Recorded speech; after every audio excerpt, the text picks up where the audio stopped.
সম্প্রতি সামাজিক যোগাযোগ মাধ্যমে একটি খবর ছড়িয়েছে, যেখানে দাবি করা হয় কণ্ঠশিল্পী ও সাবেক সংসদ সদস্য মমতাজ বেগম দুবাইয়ের গাড়ি দুর্ঘটনায় নিহত হয়েছেন। তবে তথ্য যাচাইকারী প্রতিষ্ঠান রিউমার স্ক্যানার এ দাবিকে সম্পূর্ণ মিথ্যা বলে জানিয়েছে। রিউমার স্ক্যানার টিমের অনুসন্ধানে জানা গেছে, মমতাজ বেগমের মৃত্যুর বিষয়টি যে তথ্য সামাজিক যোগাযোগ মাধ্যমে ছড়ানো হয়েছে তা কোনো ভিত্তি ছাড়াই গুজব হিসেবে প্রচারিত হচ্ছে। তাদের অনুসন্ধানে গত 3 মার্চ দুপুর 2:05 প্রথম পোস্টটি প্রকাশ হয়, যেখানে বলা হয় দুবাইয়ে গাড়ি অ্যাক্সিডেন্টে শেষ নিঃশ্বাস ত্যাগ করলেন কণ্ঠশিল্পী মমতাজ।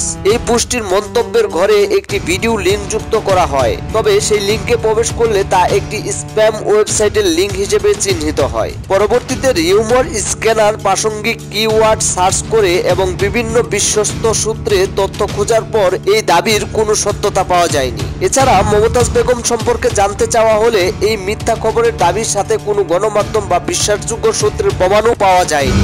রিউমার স্ক্যানার প্রতিষ্ঠানের পক্ষ থেকে বলা হয়েছে, দুবাইয়ের সড়ক দুর্ঘটনায় সাবেক এমপি ও কণ্ঠশিল্পী মমতাজ বেগম নিহতের দাবিটি সম্পূর্ণ মিথ্যা এবং একটি গুজব। মমতাজ বেগম 2008 সালে আওয়ামী লীগের মনোনয়নে সংরক্ষিত মহিলা আসনে সংসদ সদস্য হয়ে প্রথম সংসদে যান। 2018 সালে নৌকার মনোনীত মানিকগঞ্জ 2 আসন থেকে সংসদ সদস্য নির্বাচিত হন তিনি। গত বছর আগস্টে আওয়ামী লীগ সরকার পতনের পর থেকে মমতাজ বেগম সহ কিছু নেতা দেশ বিদেশে গা ঢাকা দিয়েছে, তবে তার জীবনের সাথে সম্পর্কিত এই মৃত্যুর খবরটি সঠিক নয়। সামাজিক যোগাযোগ মাধ্যমে এরকম গুজব ছড়িয়ে পড়া অত্যন্ত দুঃখজনক এবং সবাইকে তথ্য যাচাই করে সংবাদ শেয়ার করা উচিত বলে উৎসাহিত করা হচ্ছে।